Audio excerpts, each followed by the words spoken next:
Hola, en este video vamos a hablar de por qué nos enfermamos según la medicina natural.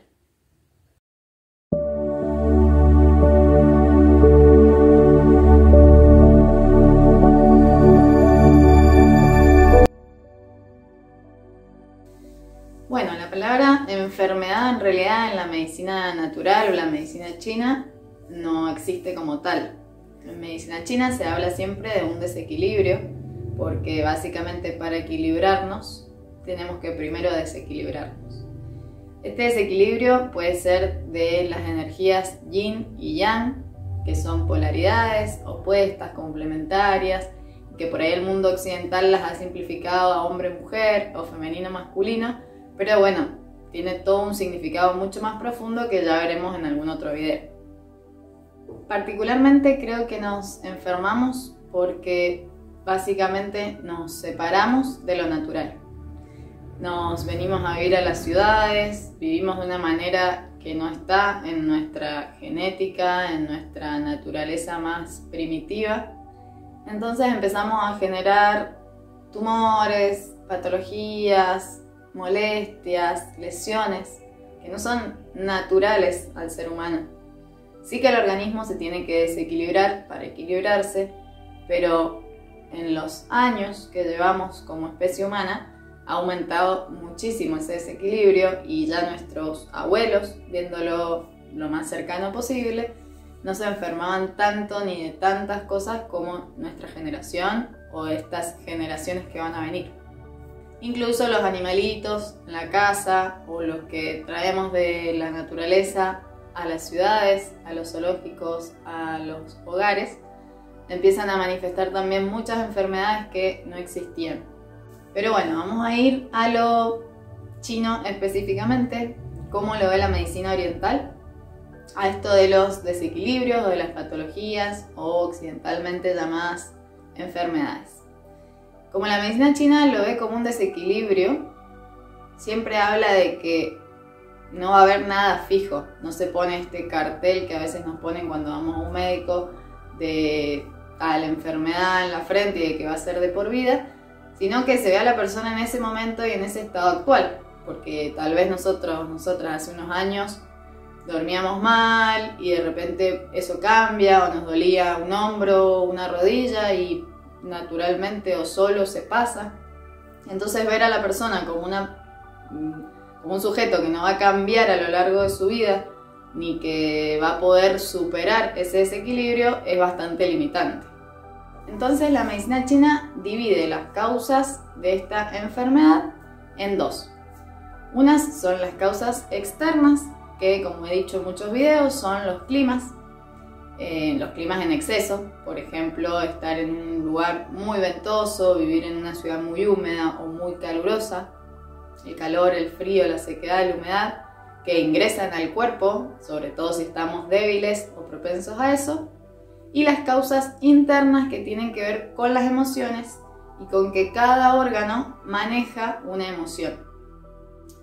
¿Cómo es esto? ¿Todas las emociones nos enferman? Claro que no. Lo que nos enferma es una emoción durante mucho tiempo sostenida o puesta en un mal lugar. Si por ejemplo yo siento una injusticia, me enojo con eso y lo expreso, es totalmente saludable y es lo que necesita mi organismo. Pero si yo vivo en un constante de enojo, de frustración o de intolerancia y tengo un trabajo que me lo refuerza o una situación en mi casa o una situación familiar, puedo hacer que mi hígado, por ejemplo, se dañe. Entonces vamos a ver las 5 emociones de los 5 órganos principales para después ampliar en algún otro momento sobre las entrañas. Pero como son una unidad, en medicina china se ve cada par de órgano y entraña como una unidad, por ejemplo, vaso, páncreas, hígado, vesícula biliar, pulmón, intestino grueso, lo vamos a simplificar a los órganos. Entonces vamos a ir viendo a nivel energético qué sucede con cada emoción en cada órgano. Vamos a hablar primero del hígado, que es el más famoso. El hígado se afecta por la ira, por la frustración o por la impotencia sostenida durante mucho tiempo, que lo que hace es estancar la energía, sobre todo en el yao medio, Entonces puede traer patologías como molestias digestivas, acidez, por su meridiano puede darnos dolor de cabeza y afectar a la larga al órgano hígado o vesícula biliar. Con respecto a la tristeza, se dice que disuelve el chi o la energía y que afecta al pulmón. ¿Qué quiere decir esto? El disolver el chi hace que estemos más cansados, que una tristeza sostenida durante mucho tiempo nos haga tener decaimiento. Es lo que nos pasa, por ejemplo, cuando hemos llorado mucho y nos sentimos agotados, como si nos hubiéramos hecho una maratón, Eso pasa cuando sentimos mucha tristeza sostenida durante mucho tiempo y a la larga puede afectar orgánicamente a nuestro pulmón. El miedo, como emoción sostenida durante mucho tiempo, tiende a descender el chi, a descender la energía y va a dañar a la larga al riñón.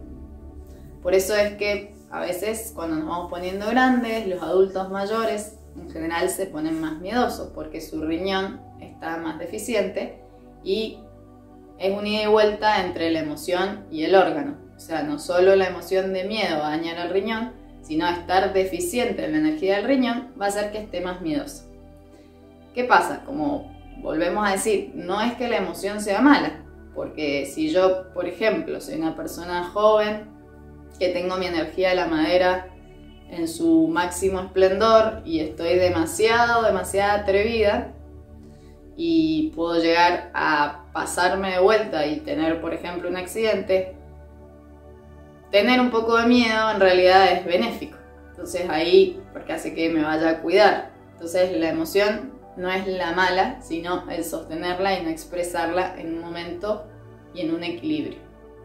La felicidad, o mejor dicho, euforia, que sería como una felicidad desmedida y sin sustento real, hace que la energía se disperse.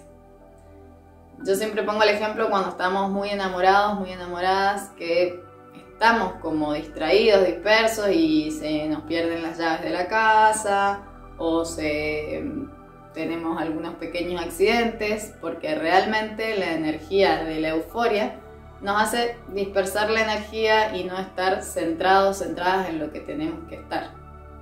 A la larga, esa euforia obviamente va a afectar al corazón porque tiene que ver con el elemento fuego y va a afectar, si se sostiene durante mucho tiempo, orgánicamente todo el sistema corazón y sanguíneo. Por ejemplo, con ataques cardíacos o con subidas de presión arterial.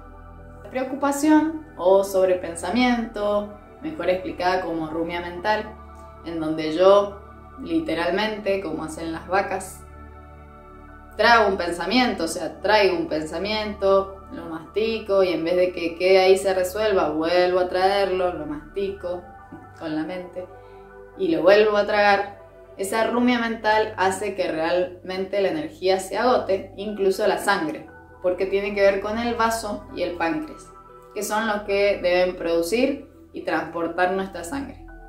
Entonces, por ejemplo, llevándolo a lo físico, si hemos estado preocupadas por mucho tiempo, hemos tenido mucho desgaste mental, por un periodo de tiempo puede que notemos que nos salen varices, venitas, o que estamos más pesados físicamente, o que nuestra digestión, por ejemplo, empieza a fallar y nos inflamamos cuando comemos. Eso está hablando de que mi vaso ya se empieza a afectar a causa de esta emoción. Y por último vamos a ver un apartado de otras cosas o cuestiones que nos pueden enfermar, que son bien concretas. Por ejemplo, tener traumas físicos, o sea, accidentes, golpes, caídas, que van a hacer que literalmente el cuerpo se dañe. Puede llegar o no a producir una emoción acompañada de ese daño físico, porque si hay algo que no se divide en la medicina china es esto de la emoción y el cuerpo. No se concibe separada una emoción de un órgano o de un clima o de una patología. Otra cosa súper importante y que creo que es fundamental y en realidad es lo que hace a la base de una buena salud y también de un decaimiento a corto o a largo plazo de ese estado de salud son los hábitos. La vida son hábitos y la salud son hábitos. Entonces, sostener durante mucho tiempo una mala calidad de alimentación, mal sueño, un nivel de estrés alto, excesivo trabajo mental o excesivo trabajo físico, sí o sí va a hacer que nuestro sistema, nuestro físico, se vaya deteriorando. Entonces, bueno, una invitación a observar eso, que muchas personas se mantienen saludables con solamente sus buenos hábitos, que no son inalcanzables, no es comer de una forma súper vegana y refinada y orgánica y todo lo demás. Si es así, buenísimo, pero no hace falta para tener buenos hábitos que nos hagan sostener una salud media y que le hagan a nuestro cuerpo, a nuestro sistemita, funcionar mucho mejor y de una manera más natural, acopiarnos a los ciclos naturales y vivir un poco más en armonía con lo que somos y con lo que sentimos. Fácil de decir, difícil de hacer, pero no imposible. Nos vemos en el próximo video.